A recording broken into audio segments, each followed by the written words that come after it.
This is the Alternative Leader Podcast with Mary Williams, inspiring the leaders of today, getting to the grit and discovering the gold with powerful insights and learnings, helping us to lead with strength, determination, and compassion.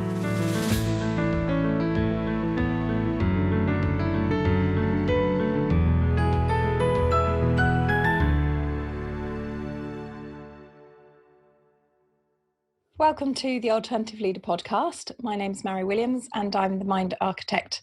Today's guest is Lorraine Gannon. She used to be a management accountant, but she's now specialised into reoccurring income products or online courses and things as we might know them, and how that helps your business have more fun, be less stressed and just have a lot less hassle. She's got her book out. It's called More Money, More Fun. It's brilliant. I've been reading it just recently myself. It's very clear, which I love that about your book. It's so clear and great to understand. And one of the things that led you to think about this sort of online way of working was your family and wanting more time and having a son with disabilities. So wanting that sort of freedom to do what you want. So Lorraine, I'd really love to hear about the challenges that you've faced and sort of what's led you to this marketing sort of model, or this structure that you've come up with, which is hugely successful. Yeah, well, thank you. Thank you for inviting me on.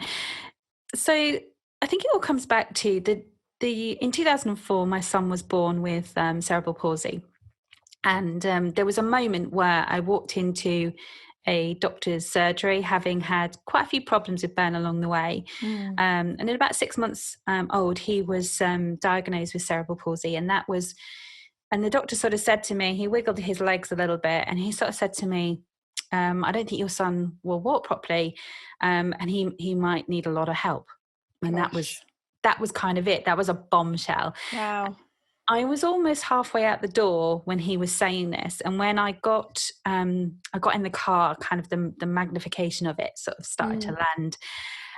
And I suppose that bombshell has ricocheted through our lives, my husband and our family, for many years now. And Ben's 16 now, so I'm 16 years into this journey.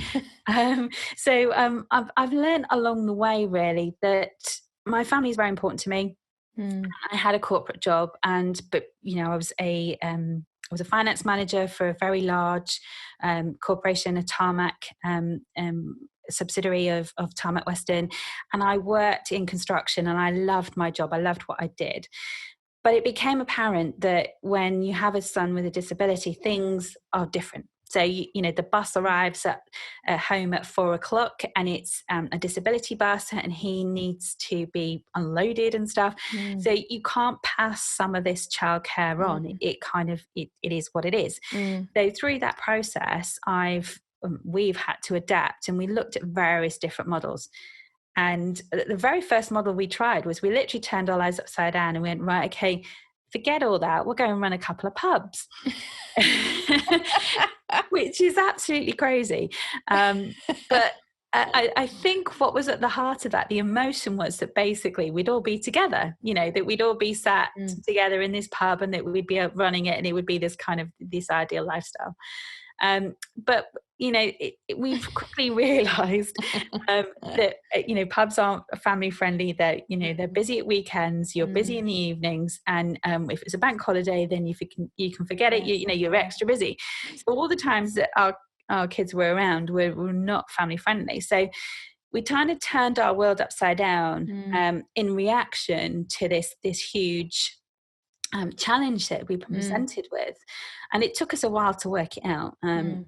It did, and that whole process we got very successful at it. We had a chain of 5 pubs, and it just kind of grew organically and unwieldily, and it just became a real nightmare.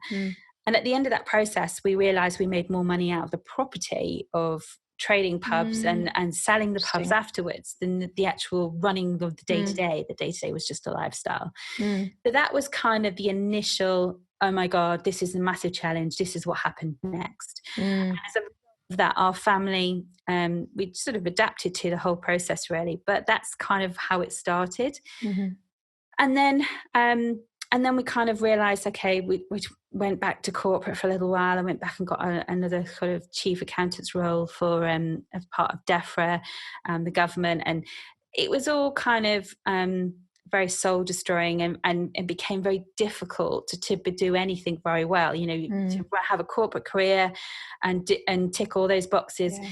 I remember once somebody getting a bonus voucher for staying late. Well, I gotta get kids up and stuff.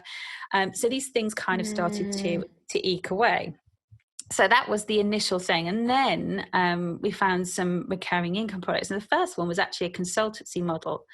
So I had this consultancy and I helped clients save money. And off the back of that saving, we used to invoice them over a period of time based on the actual savings realised.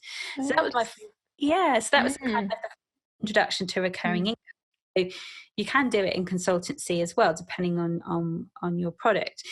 And then I also looked at, so then after that, I moved into property. And we've always dabbled in property, but never really forced it to make money. So we always kind of saw it as a bit of a savings thing, you know, just make things go along.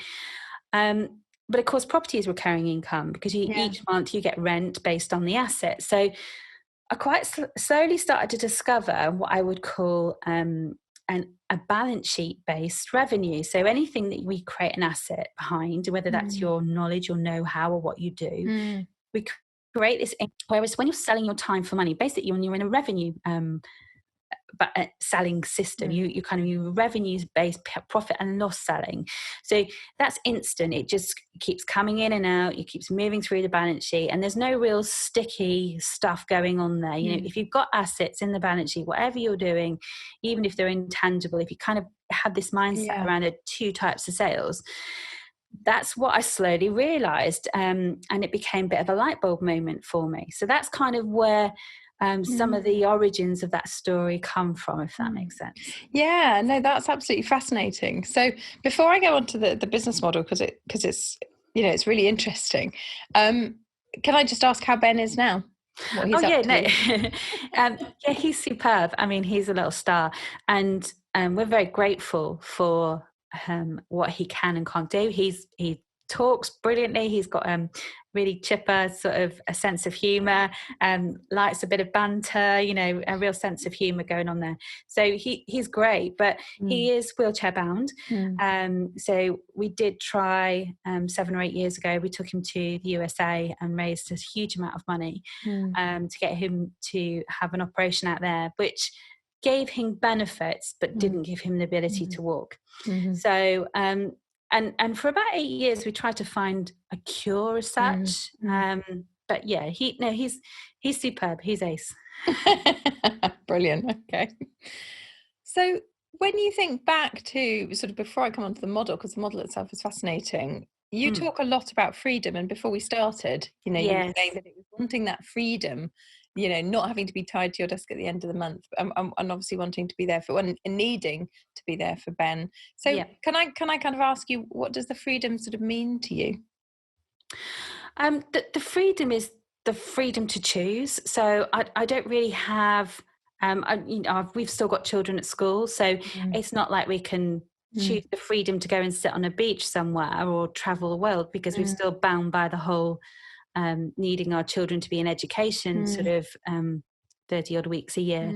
So there's still that thing going on there. So that kind of pulls us back. But I love the freedom to be able to choose my day, to choose my own priorities, to not have someone say that this needs to be done now. I don't really like selling my time for money, but I will choose to. And I try and avoid that process wherever possible. And I think it's interesting, isn't it, that whole time for money trap, that so many people get caught into it. So many entrepreneurs and sort of businesses, they are caught into exactly that, isn't it? My time is money. And it stops them being able to scale up. And I love that sort of in the book, you know, you kind of come back to that time and time again, you know, don't kind of fall down this well, because you'll get stuck in it. So tell me a bit more about how you developed the model, and you know, I noticed in the book you talked about how you kind of refined it. So how was that process? How quick was that process to kind of refine this sort of, you know, wow, we've got this thing that really works now? Yeah. So I think right at the very beginning, when we were creating the products and in our businesses, we knew we didn't want to go back, having just got our time back from selling from property. So we really pushed the property portfolio to actually deliver income, to cash flow, not just to be a some kind of legacy portfolio. So we pushed that to do that. So once we've got our income and cash flow sorted, which is the number one thing that any entrepreneur should do to begin with, get your cash flow sorted, and don't go for lumpy money, what I call it's an interesting phrase. Yeah. So lumpy money is basically if you had a massive client who was a big sort of corporation, and they might pay you, I don't know, £100,000 for one-off project, and that lumpy money is great whilst you get it, but the trouble is you've got to then stretch it out and make it last through whatever it is that you're doing. So however long, so if that contract's 2 years, it's amazing how at the beginning you'll spend more, and at the end you'll be more frugal. Now that puts you through that roller coaster of boom and crash. So if you're going for lumpy money in your business, you should always try and get a fundamental recurring income going first. And then if that's not automatic, if you have a product, then you want to be able to churn out that product regularly. So you need to look at your sales systems to generate that income. So that's why, and I think some of this comes from having been in pubs and stuff, whereas a lot of cash transactions and having to rely on people coming through the door, bums on seats, day in, day out. You're looking for that regular trade that provides you the bread and butter. You're not in this cash flow trap. So I've always sort of pushed that first. And then once you've got that kind of over that push that lumpy money aside, you've got some recurring income coming in. Because we're all paying our bills on a monthly basis. We all have kind of monthly overheads, and if you're not bringing in money to do that, then you're either going to have to start looking at doing it on a yearly basis, which is probably too long a time frame for us as the human brain to cope with. Accountants do yearly accounts, but most of the time we're looking at monthly management accounts to know exactly how much money we're making in the business. So that's why I'm always looking for finding that reoccurring income first. And that's really interesting. So when you're looking at companies, so I presume companies come to you and ask you sort of almost how to translate themselves into this, do they? Because I was sort of thinking online courses, but you've actually talked about property and other methods. So how does a company kind of approach you to do that? I mean, do they just kind of appear and say, Lorraine, how do we do this? How do we translate? So my experience is that I'm a CIMA qualified accountant, so a chartered management accountant. I qualified in how businesses make money. So I spent years analysing profit and losses and telling businesses how they should make more money or how they could save costs. And my consultancy was also in procurements, how to buy better and how to make sure that your overheads go further. So I can help businesses look at how they can find reoccurring income and how they can put that into their business, because essentially I'm a bit of a product expert just from the qualification that I've got, and it's taken me a while to realize that I am actually that. And one of the things that happens when you haven't got a business that's making money is that the culture changes. So one of the things that I've seen in businesses that I've worked in is that the culture of a loss-making company is completely different to that of a profit-making. And that's not because everybody's spending money here, there and everywhere and it's all great fun. But it's more about actually, if you're making a loss, then people are scrambling to look at where is the leak, where's the gap, how quickly can we plug this gap? And I think there's a saying, isn't there, that a small leak can sink a big ship, and it is that kind of mentality. Unless you're plugging the gap and understanding where your money's going, then it can be very painful. And I really want to reach entrepreneurs who are in that scenario, I guess because I resonate with their situation. And I want to help them make sure, because having had Ben and then having to find a way to find an income other than selling my time, we've evolved through many product iterations, and the online courses was a deliberate attempt not to, when people came to us and said, oh, please coach me on this, that and the other, it was a deliberate attempt not to go back to, okay, I'm not giving you an hour of my time. If you want to get into this information, it's over here, and do that really. So that was kind of how it evolved. And how soon after Ben was born? I know you sort of said you went obviously into the pubs, but how soon after he was born did you recognise that? I mean, this is a huge skill that you've got here, and like you said, actually recognising that you're a kind of expert in products. How soon was that transition to recognising that not only could you kind of do it in your life, but actually we can help other people do this and stop other people falling into this trap? I guess it's an ever-evolving skill, because one of the things that I find is that I take so much for granted of what I've learned and know.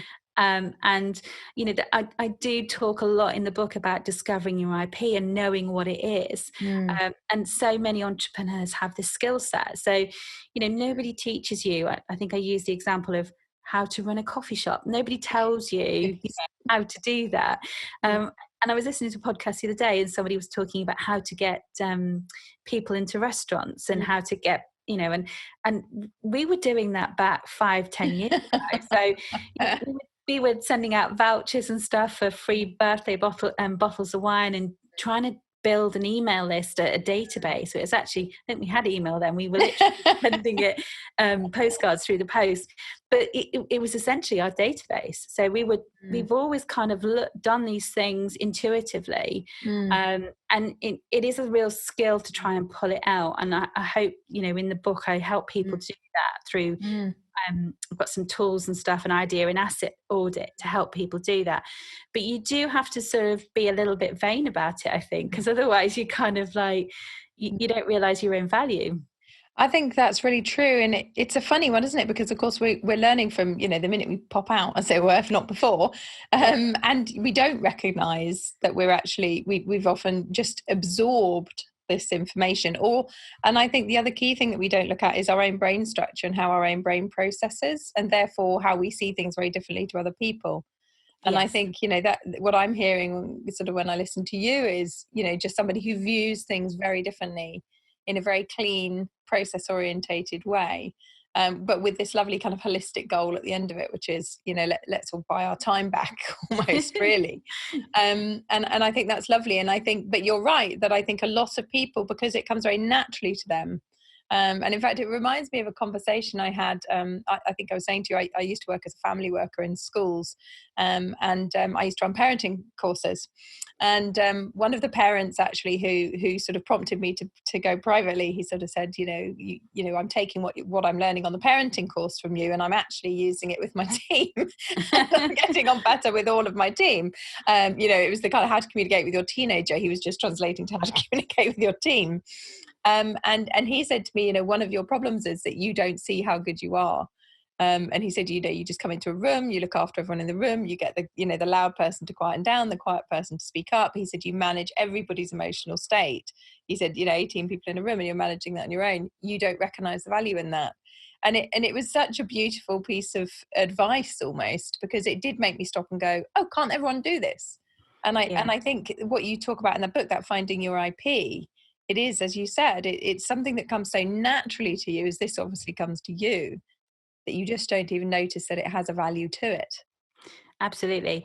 And I think it comes back, if you've ever been in corporate for any length of time and you've had appraisals, all that kind of stuff, there's always been that kind of you know, SHIT sandwich thing going on. Yes. I don't know if I'm allowed to swear on this. No, you can. It's fine. Yeah. So the shit sandwich is kind of like, it's, I mean, who wants to eat a shit sandwich? Yeah. You know, so you're always told how bad you are, and that's kind of framed in and positioned with the good stuff. So I've always found that struggle, and if you look a lot of business writing, you know, everyone talks about playing to your strengths. and finding somebody else to do the weakness stuff, to look at how you can help and outsource that. So I think in business we have this opportunity to rise up above this whole negative connotation stuff, and not be so self-aware of the weaknesses, so that we do shout about what we can do. And I would just hate it that if one entrepreneur just put off writing their course that didn't help somebody else run a more successful business. And that's what I really hope happens as a result of the book, is that somebody does write their course, that they do £1 million a year in revenue, but that helps another 3,000, 4,000 people do £1 million in revenue, because that is so empowering. Because as businesses, we have the opportunity to impact our staff, to impact our customers. We have a massive ripple effect through the world. So I'm really passionate about making sure that businesses make money, because it's such an enabler. I agree, and I think it is interesting, because I think certainly in sort of this decade we're going to move much more to an entrepreneurial sort of business space. I think, I think for me, this is stuff we should be teaching in schools. Having teenagers and older children myself, I just think this should be sort of basic. You should have a business class, should just be standard, because even if you go into employment, it's just so worth knowing. And I like your kind of pay it forward idea. I'm very much the same with that. But I think it is fascinating to look at the way the kind of world is changing, and that people don't recognize their skill set, and they don't recognize they're different. And I know when I have gone into organizations and worked with them, and even when I work with managers and kind of top C-suite people, I'm saying, try not to think in job descriptions, try to think of the skill set of the person you've got. And actually, if that person likes answering the phone and that one doesn't, just let them switch that bit. Because then you're letting people do the bit that's right. And I think it's a sort of sad state of affairs that we've got into, where it's kind of, you move into the job and you must do that list of things, and actually if you're terrible at that thing in the middle, and somebody over here doesn't have it but they're good at it. And I think I was using this analogy yesterday actually with somebody, that I once read that in your house you shouldn't put things where they're meant to go, you should put them where you need them. And I used to have 2 little toddlers and 3 flights of stairs in my old house. And I realized that I was walking them down in the morning, having breakfast, walking them all the way back up again to do their teeth, and then all the way down again, having to kind of allow 15 minutes for their little leg journey up these 3 flights and down again.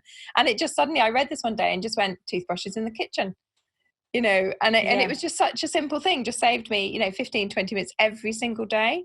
Yeah. And I think, that's the same with businesses, as you were saying, look at the stuff that you do really well and do it. And the stuff that you don't do very well, pass it over. And I know, I'm absolutely terrible at business strategy.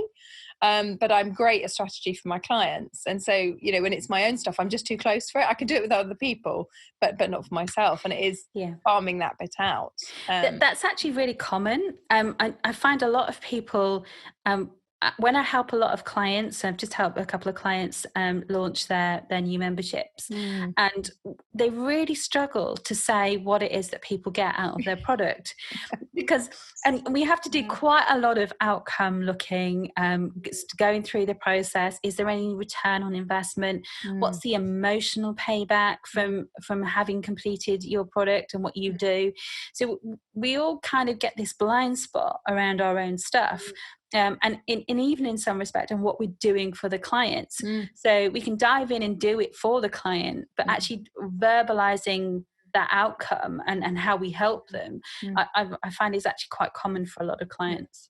I think it is really difficult, and I certainly know in my field, around the kind of coaching and therapy and mediation, it's because it's not tangible in that respect, So I had a client actually that I started to work with about 3-4 years ago, and he came to me recently and said, I've worked out all the decisions that I've taken that I wouldn't have taken because of our work, and I've gained £1 million in that I've taken. And that was quite fascinating, because for me it's really hard to say, your ROI is going to be this. I can say you're going to have better relationships, you're going to be a better parent, you'll be a better team leader, you'll probably rise up the career scale more. I can say all of this stuff, but of course it's so different for everybody. And so it was quite fascinating that he just came back and said, my whole outlook on life is so different that I've made these decisions. And part of it was business, part of it was jobs, part of it was the houses and things that he bought. But I was sort of like, gosh, and that's not even the emotional impact of you and generationally how you've changed your generations down your family. So I can totally resonate with that. How do you value it? But so tell me a little bit about some of the kind of big successes you've seen with people who've come to you and then got this recurring income system going, and what are your favorite stories almost? I think my favorite stories are the people that do discover, and I've had to drag the knowledge out, and also I like it when people sort of say, "Oh, really? Will this really work?"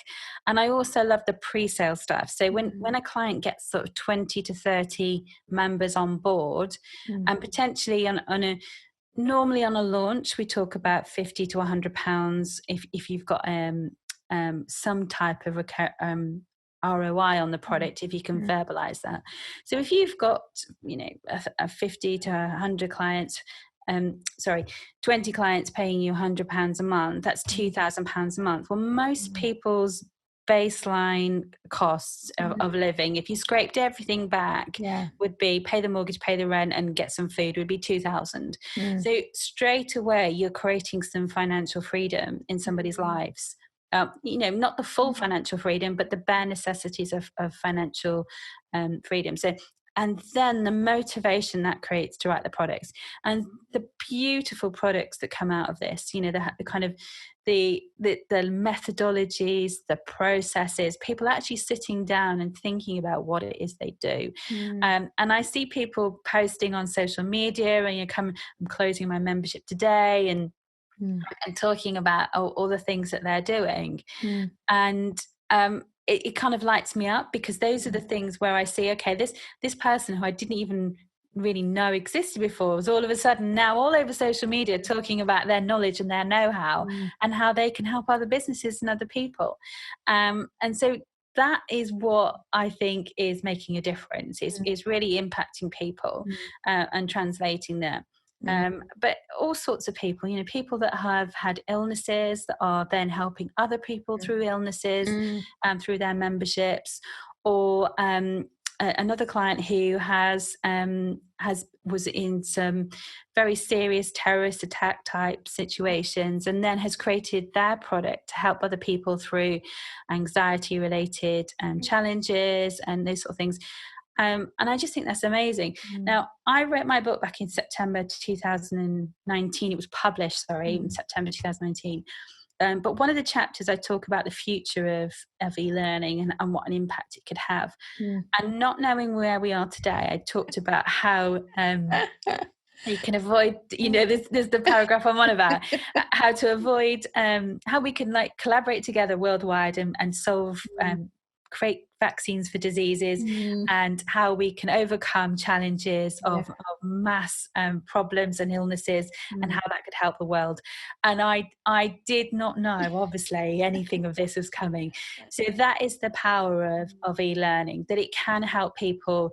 E-learning courses have been helping people overcome earthquakes, the anxiety, the stress, those sort of those challenges. It helps people produce more food, just being able to. And if you can provide the infrastructure of a computer, a screen, some kind of connection to the internet, then that's really all we're talking about, because the rest is just pennies in terms of distribution of that. So there's a huge impact here and a lot of money to be made at the top of the tree for people that can afford it, but also to eradicate some of the bigger problems, the world has. So I get a bit passionate about all of this, sorry. No, it's all right. I'll give you a sash. Kind of Miss World. Yeah, I think it's I really want to sort of talk about, I think the word purpose is misunderstood in the world, but it's almost like having a profitable purpose, doing this stuff. Because if you have a profitable purpose, then you can just amplify your message more. So that's what I'm all about. Yeah, no, I totally agree. And we were sort of saying before, my goal's all around world peace. And I sort of feel, if we can get everybody kind of who is an influencer, and I think there's a lot of influencers out there who don't know that they're influencers as well. they're sort of especially the people I'd like to reach, and actually recognize that they're in a really clean kind of mental space. And actually we know that the message that they pass out is then also cleaner and better. And I know, I look at my children kind of watching people like James Corden, Pink, people like that, who I don't think recognize how influential they are to that younger generation coming up. Yeah.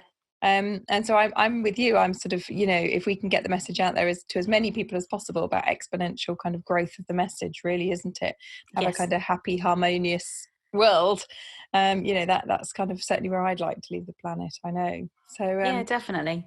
We've talked so much about business, but I'd love to, if you're happy to, I'd love to come back a little bit to your journey as a parent and what the sort of mindset change was in having a child with disability. Because obviously we tend to think, I'll have this child and I'll have them for about 18 years, then they'll grow up and move on and disappear. And I mean, if that's okay with you, I just mind talking a little bit about that journey. Yeah, it was actually just crossing my mind, so you've just read my mind. I think it is different because whenever you have a child with any special needs, and to some extent Ben has physical needs, which can sometimes be more quantifiable than somebody who's got mental illness or challenges. So one of the things that suddenly dawns on you at some point in your journey as a parent is that potentially you will die before your child. And well, hopefully, I mean, I don't really want it to be the other way around. Yes. But if at that point in time, my son has to have an infrastructure that will help him and help him continue to live. So, and that's terrifying because, and almost it wants me to shove him out the house now, because if I can shove him out the house now and see him survive and thrive, then my mind's at rest. And so there's this weird kind of logic going on around actually, having legacy for him. I mean, legacy is completely different. It's providing for him. It is, and in some respects, I mean, he has the latest iPad. What he doesn't have anything else particularly, but whenever there's a new iPad, he'll probably have that, and probably a set of Beats headphones as well. And he'll sit there and watch YouTube, Netflix, all these kind of programs. Can't really read or write to any particular understanding, so has no comprehension really of finance and money. And he'd quite happily gets pocket money, but he'd quite happily give it all to his sister for sweets if she asked. So he's very generous. So all these things, parenting ban, are coming out because of the disability and what he has to deal with, which is completely different. Because I, like you say, you do expect your child to disappear at 18, and that most people, I think, don't really want that to happen and get all the birds fly in the nest. They do get upset about it, but I'm almost wanting to shove him out the nest, because for me that would see him, I would be able to see him live independently, and whether that will ever be achievable or not, I don't know, but those are my aspirations.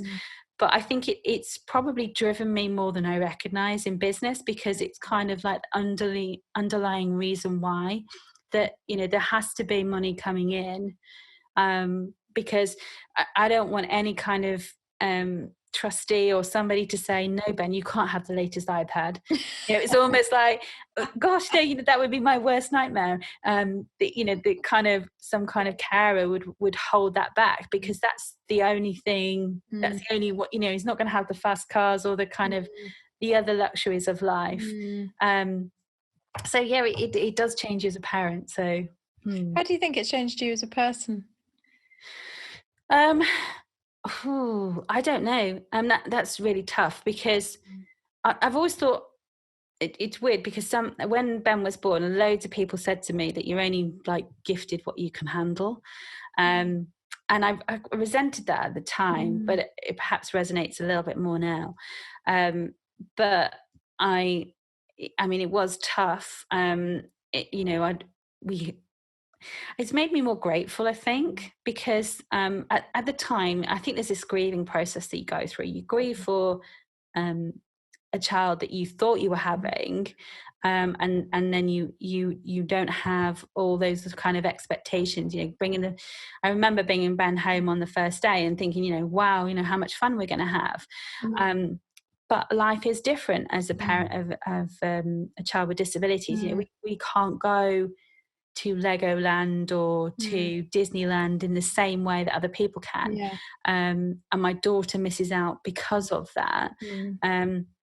So there's all these things going on, really. And I think, you know, I have learned to come to terms with it. And I am almost, and this is going to sound really weird, but I'm almost grateful for it now, because it has been an impact and a challenge in our lives that has changed the direction of our lives for the better. Because I probably would have still been in corporate life had this, you know, not knocked our path slightly off, and sort of going down one path, we're off down the other. So there's lots of I suppose changes that I perhaps don't appreciate, but it is interesting, is it? My eldest daughter, who she was 30 in May, she was diagnosed with young onset bipolar. In her, I think she was 19, so she was at university, started to become extremely unwell, and in the beginning was sort of seen by the crisis team, who said, you just need a bit of TLC from your mum and then get you back to university, which was, you know, the worst advice we ever could have been given. And that became, you know, really extreme, with sort of, you know, suicide attempts and everything before she was eventually diagnosed. And I certainly know, for me as a person, I'm quite mortal anyway, because I very nearly died when I was having her. But it very much made me really value life, and, you know, what life has from it. Having, you know, we were talking about it the other day, because she's just so great now. You know, she's a really successful job and very successful person, and, you know, about to move house and, you know, all this sort of stuff. And I was saying to her, you know, I remember there was a time when we were sitting kind of with our backs against the wall, and she was sobbing, and she just said, if this is going to be my life, I don't want it. And I remember as a parent sitting next to her thinking, I actually get that. And I can see that, you know, and it was awful to kind of have this recognition that your child, you know, not might be better off dead, but you could understand that they had that feeling, and you could kind of understand it.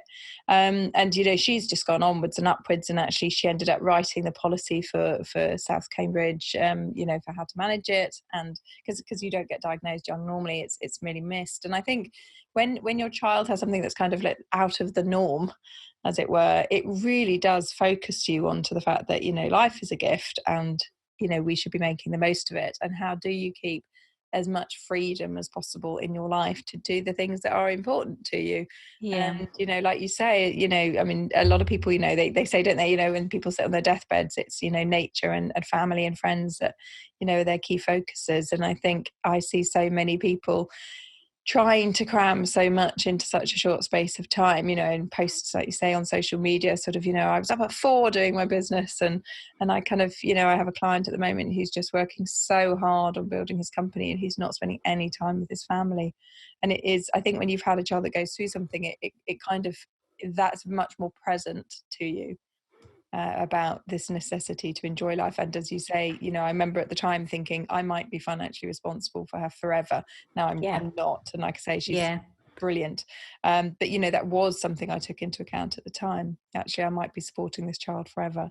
So I fully do understand, you know, that change in your mind. And I know my sister, actually, my lovely niece, Florence, she has Down syndrome, and is 16. And my sister talks a lot about, you know, the things that you're talking about too, you know, how will she survive me, and how will that work? So it's it's a really, really lovely story. And I love the fact that he loves his iPads and his tech. He's rubbish at like working stuff out but you know, get him to like work something on an iPad, and his fingers go in and he's doing it all, and he knows exactly what he wants to do. So you know, it's one of those challenges, really. But I think like we've done our stuff phase, you know, when we get stuff, and I don't want stuff anymore. I just want experiences, you know. Trying to work out this whole situation at the moment, and how we might get back on holiday as a family, because we actually like cruising, because we can just roll onto a cruise and we get to see the world, and from a fairly comfortable, wheelchair accessible type of transport, and that's just great for us. So so that, I'm looking forward to that for the future, really. Yeah. Oh, that's really lovely, Lorraine. It's a really fascinating story. And it can just sort of, before we just move on, how do people get hold of you if they've kind of been inspired by listening to you? How do they find you? Yeah, so I'm on Facebook a lot. I'm on LinkedIn. I'm on all the platforms you'd expect. But if you just want to drop me an email, I'm most responsive on email. So it's Lorraine@LorraineGannon.com. So fairly simple. Okay. Is there a website? Yes, so LorraineGannon.com. Also, my website has my products on there for you to come and reach out to me. If you want to download the idea and assets audit spreadsheet and tool that I have that will help you discover your IP, give you some suggestions for titles, things like that, then you'll get onto my database as well, and we can get in touch through that. Oh, that's brilliant. Lots of freebies. Always like the freebies. Yeah. That's great. Tool. Yeah. Well, there's 3 key questions that I always ask every guest, just to sign off on. So my first question to you is when you kind of think back across the last 16 years and all of the challenges that you've been through, is there a book, film or piece of music that's helped, all 3? I'm going to go slightly off kilter here. I listened to an audio course by Zig Ziglar. And it was about when I was actually in consultancy, I was starting to learn how to sell and do sales. But I found him such a motivator for life. And I was devastated to find out that he died a couple of years later. But I just used to play it in the car. I used to drive a lot, and I used to listen. And it got me through some of the darker times, because he has this thing where talks about sort of, if you want to get as much as you can out of life, then you help enough people, then you'll have everything you want. So I think that kind of it was a nice kind of and very motivational speak. If you can put up with the American drawl, but if you can get past that, then it's great stuff. And I just listened to it over and over and over. So that got me through. Okay, lovely. Okay. And so my second question would be, what's the piece of action or thought or, change of mindset that you'd recommend for people who've really listened to it and gone, wow, I want to move on? What would you say to people?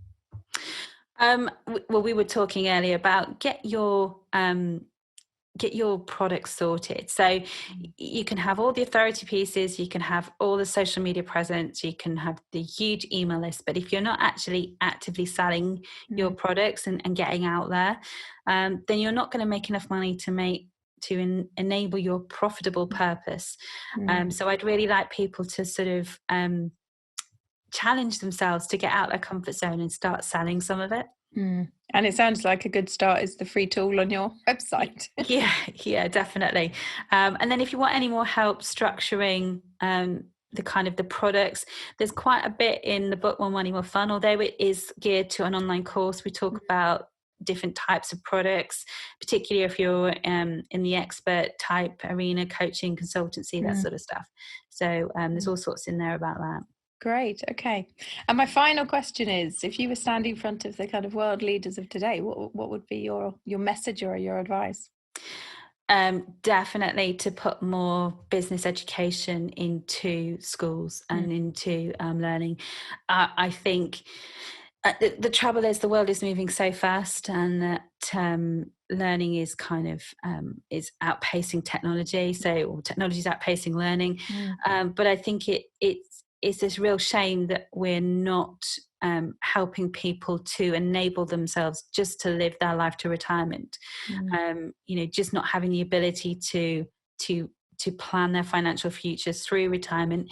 And as the government are pulling out of or not being able to afford full financial retirement for people, then we should be looking about how we generate wealth, about savings, the power of savings, really bringing to life things like compound interest, really boring stuff, but actually great fun stuff when you need the money and you want to spend your life the way you choose. So that's the kind of stuff that I'd be teaching in schools, really. Yeah. So that I think is particularly missing. And I think it's, I think Nelson Mandela talks about the greatest weapon in the world is education. I think that's a real message that I would echo. I think that's really lovely. It's it reminded me of one of the first things I always taught all of my children, I have 5 of them, was compound interest. And I'm astounded how many adults don't understand it. And what I did was I gave my son a huge bag of Skittles, and we poured them onto the table, and I said, right, I'm gonna give you these, I'm gonna loan you these. And he was like, oh wow, little kid, wow, all these Skittles. And then I just slowly took them away in huge chunks as sort of, well, you haven't paid me here, so I'm gonna take these and this, very quickly, you ended up with no Skittles, and it's a lesson that's lasted. So, that's fabulous. I love it. Yeah. Teaching Skittles. Yes. Lorraine, I've certainly learned a lot listening to you. I'm thinking of all the actions I'm going to go and do. And it's been absolutely fantastic. And to hear your story and hear about Ben as well. So, thank you so much for giving your time to come on and share all of your lessons. And I hope that people kind of listen and get in touch with you. You're welcome. I've really loved it. Thank you. Yeah. Thanks very much. Hi, I'm Mary Williams, as you know, and thank you so much for listening to the Alternative Leader podcast. I search for guests to bring you lessons and learnings that can help move you forward in your life, help you achieve the success that you want to, in whatever way that shows up for you, to help you lead powerfully, whether that's in your own life, as your parenting, your personal, or your professional, and make you the best that you can be. If you've enjoyed the show, please rate and review it, and please share it with as many people as you think also want to move forward and gain success in their lives. If you want to find out more about me, go over to my website, which is www.mary-williams.com. That's www.mary, which is MARI-Williams.com, and you'll find links to all of my social media profiles there. There's also a Facebook community that you can join, and again, all the links will be on the website too. I hope you have an absolutely fantastic day, and thank you so much for listening.